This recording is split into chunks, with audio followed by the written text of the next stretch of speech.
يا مساء الفل عليكم، ازيكم عاملين ايه؟ يا رب تكونوا بخير. وحشتوني جدا جدا. ان شاء الله النهارده هعمل معاكم روتين مسائي باذن الله يعجبكم وكمان يشجعك. حطي لايك لو لسه ما حطيتيش لايك، ويلا بينا نبدا الفيديو. بصوا، اول حاجه عملتها معاكم طبعا انا زي ما قلت لكم ده روتين مسائي كده، وحبيت قبل ما ابدا الروتين كان عندي كده بليله، فقلت ان انا اخد لي طبق كده واحط بقى كده، اغرقه يعني سكر ولبن كده عشان يديني طاقة كده عشان اعرف اشتغل. فعملت كده طبق بالليل زي ما انتوا شايفين، وكمان حطيت له زي ما قلت لكم سكر ولبن. هروح بقى اكله، وبعد كده هنشوف هنعمل ايه تاني مع بعض. زي ما قلت لكم روتين ان شاء الله يشجعكم ويخليكي بقى لو وراكي اي حاجة تقومي كده على طول.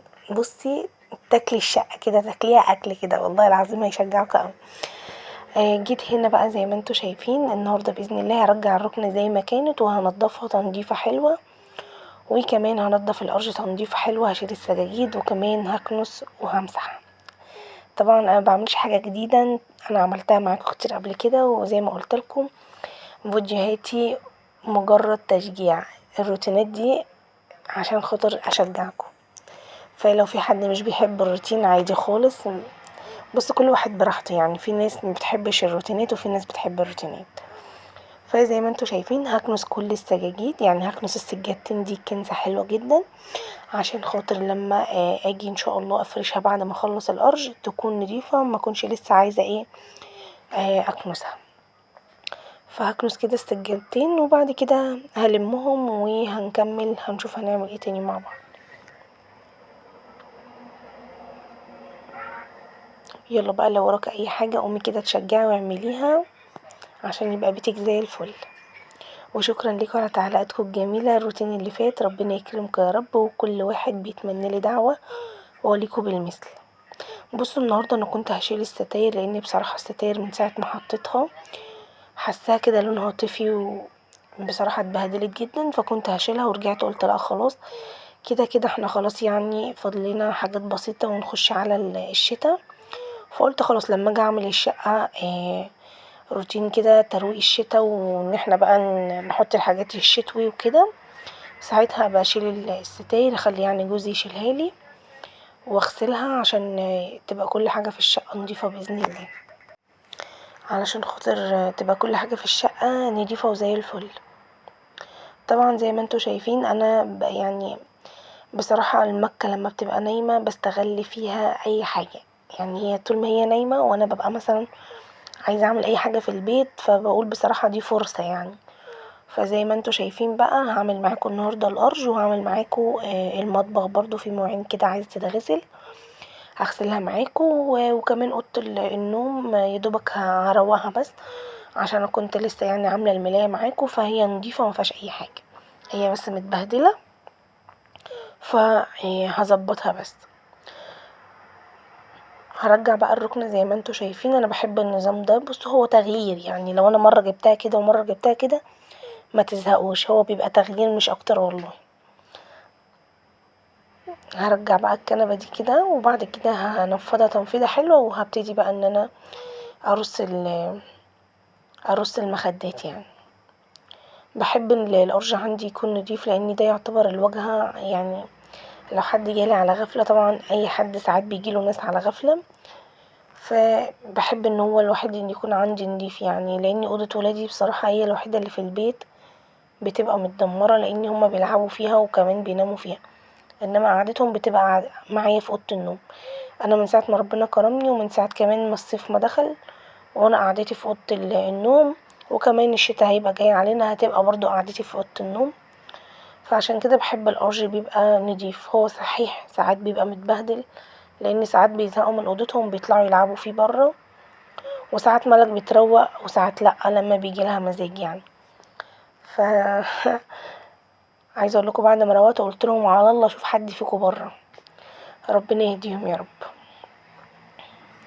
خلاص كده زي ما انتوا شايفين نفضت بقى الركن تنفيضه حلوه، وخلاص كده هسوي بقى المخدات، والارض هكمل كنيس، وبعد كده همسحها. انا مش همسحها معاكم، همسحها انا بقى مع نفسي، وبعد كده هوريها لكم ان شاء الله لما تخلص.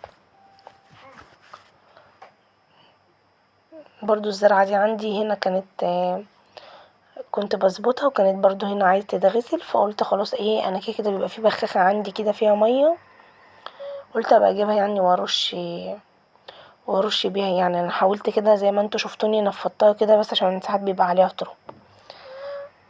انتوا عارفين بقى مأساة الناس اللي بتبقى ساكنة على الشارع بصراحة. عايزة اقولكوا والله العظيم ببقى لسه منضفة وعاملة بلاقي كمية تراب، وبالذات على الركنة يعني. يلا الحمد لله. جيت هنا كمان عند السفرة هنا بصراحة. بصوا زي ما انتوا شايفين، لو خدت بالكم الازاز هنا متبهدل، فهمسكها كده لمعها، وانا شلت المفرش مش هحطه علشان خاطر هو برضو عايز يتغسل، فانا هغسله كده. انا هغسله على ايدي يعني، هو مش محتاج يخش غسالة ولا حاجة، هغسله كده على ايدي. كده خلاص بقى انا لمعت السفرة، وكده خلاص الشكل النهائي زي ما انتوا شايفين الدنيا بقت زي الفل. عايزه اقول لكم كنت فرحانه جدا ان الدنيا هنا بقت زي الفل والله العظيم. وكمان ولعت هنا النور الحلو دوت اللي بيبقى في الارج، اللي بيبقى قصدي في النيش، بيدي ضوء حلو قوي لما بقى في الانوار كلها. وكده خلاص الدنيا بقت زي الفل. حطولي بقى لايك لو لسه محطوش لايك، عشان انا تعبت جدا في الفيديو ده والله العظيم. كده خلاص بقى هسيب بقى هنا كده الدنيا زي الفل زي ما انتوا شايفين. هطفي بقى الانوار، وبعد كده هاخدكوا وادخلكوا المطبخ، ومش عايزه حد يتخض. بصوا انا بحب ان انا لو في مواعين في المطبخ الم كل المواعين واحطها كده في الحوض، وامسك بقى الحوض مع نفسي كده، اقوم ماسكه بقى المواعين ومنضفاها. الرخامه عندي نضيفه، وكمان علبه التوابل انا على طول ايدي فيها بحب المعها، وكل حاجه على الرخامه زي الفل. وكمان شلت الحاجه اللي كانت على البوتاجاز عشان برضو البوتاجاز هغسله غسله حلوه واخليه زي الفل. بصوا هنا بقى انا قلعت العبايه. عايزه اقول لكم بجد مأساة قوي ان الواحده تصور تبقى لابسه بقى حاجه بكم ولابسه طرحه عايزه اقول لكم كنت حرانه جدا، وكنت عماله اقول يا رب يا رب نفسي اخلص عشان بجد اقلع الجلابيه. فمجرد ما خلصت كده بره فقلعت على طول العبايه. عايزه اقول لكم كانت شاربه كميه ميه مني يعني اللي هو العرق، فقلعتها على طول والله العظيم. حطيتها في الغساله على طول، حطيتها في الغساله وشغلت عليها من غير عصر. انا شغلت عليها الغساله لوحدها. انا بغسلش هدومي مع غسيل تاني يعني، لا. ولو كنت قادره كنت غسلتها على ايدي، هي ما كانتش مستاهله يعني، بس بجد ما قدرتش ان انا اغسلها على ايدي، فحطيتها في الغساله ومن غير عصر عشان ما تبوظ الغساله ما تبوظهاش. وقلت الطرحه والبندانه هبقى اغسلهم كده على ايدي، هما مش متبهدلين يعني، لان انا كنت لسه غسلاهم، وانا كنت بغسل يعني الطرح وكده، فكنت غسلاهم. فكده خلاص بقى زي ما انتوا شايفين المواعين كلها بقت زي الفل. غسلت كده المواعين، وهغسل بقى خلاص كده غسلت برضو اللي هي الكزرونه بتاعه اللبن، وكمان الحله كنت النهارده عامله لهم غدا كشري كان جميل بصراحه. فغسلت كده برضو الحله، وبعد كده بقى هنضف بقى البوتاجاز تنظيفه حلوه. طبعا لازم لو في بواقي اكل واقعه منك على البوتاجاز تشيليها الاول، وبعد كده تغسلي براحتك، لان بواقي الاكل دي لو انت ما شلتيهاش من على البوتاجاز وجيتي بقى غسلتي البوتاجاز كده، البواقي الاكل دي هتقع منك وانت بتمسحيه. فلا امسحي الاكل، اي اكل يقع منك طبعا وارد ان احنا بيقع مننا اكل يعني غصب عننا وكده، فشلته كده بالفوطه، وبعد كده بقى غسلته زي ما انتوا شايفين. بصوا السلكه مخليه زي الفل، مع ان هو عايز يتعمل عامله محترمه والعيون بتاعته عايزه تتغسل، بس ان شاء الله باذن الله هعمله باذن الله قريب. كده خلاص بقى المطبخ بقى زي الفل زي ما انتوا شايفين، كل حاجه كده بقت زي الفل. عايزه اقول لكم ببقى فرحانه قوي ان انا نايمه ومبيته الشقه نضيفه والله العظيم. بصوا بقى اوضه النوم، معلش انا اسفه على المنظر، هي متبهدله لان زي ما قلت لكم قعدتنا كلها فيها، وبسيب برضو عيالي ساعات بيلعبوا هنا وساعات بيلعبوا في اوضتهم، فانا هخليها دلوقتي زي الفل والله. هشيل بقى الهدوم دي في مكانها وهنفض السرير كده وهظبطه، وهلم كل المناديل اللي على السرير.